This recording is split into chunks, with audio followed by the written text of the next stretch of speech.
ஒரே நிமிஷமா. நான் வெளில சாப்பிட்டுக்கிறேம்மா. என்ன பார்த்தா உனக்கு எப்படி தெரியுது? பின்ன எதுக்கு என்ன கல்யாணம் பண்ணிக்கிட்ட? என்னம்மா என்ன ஆச்சு? வீட்டுல சாப்பிடவே மாட்டியா? ஐயோ என்ன செஞ்சிருக்க போற புதுசா? அதே தயிர் சாப்பிட்டு தானே நான் உனக்கு கிளம்புறேன். தெரியுமா இன்னைக்கு என்னென்ன இருக்குன்னு தெரியுமா? நண்டு, சிக்கன், எறா, ஃபிஷ், ரசம், சாதம், கோஸ் பொரியல், வடை, பாயாசம். ஏய் எப்படா? ஆமாப்பா. சீக்கிரம் வா.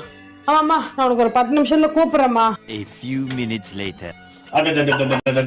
லைஃப்ல இவ்வளவு டேஸ்டா நான் சாப்பிட்டதே இல்லடா. சரி ஃபர்ஸ்ட் தட்டை கழுவு. கழுவுறேன். ஏய் எத்தனை தடவை சொல்லிருக்க அப்படியே தட்டை கழுவாத. நான் அதுல இருக்கிறத கவர்ல போட்டு அதுக்கு அப்புறம் தட்டை கழுவு.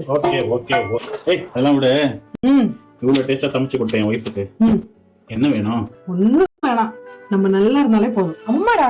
ஓ அப்ப பேசிட்டு இருந்தல. பேசு. சரி நான் கிளம்புறேன். சொல்லுமா. ஏம்மா இவ்ளோ டிஷ்ஷா பண்ண நீ? அட அதெல்லாம் ஒண்ணும் இல்லம்மா. இப்பதான் ஃப்ரிட்ஜ் ஒரு வாரம் கழிச்சு க்ளீன் பண்ணேன். அதான்.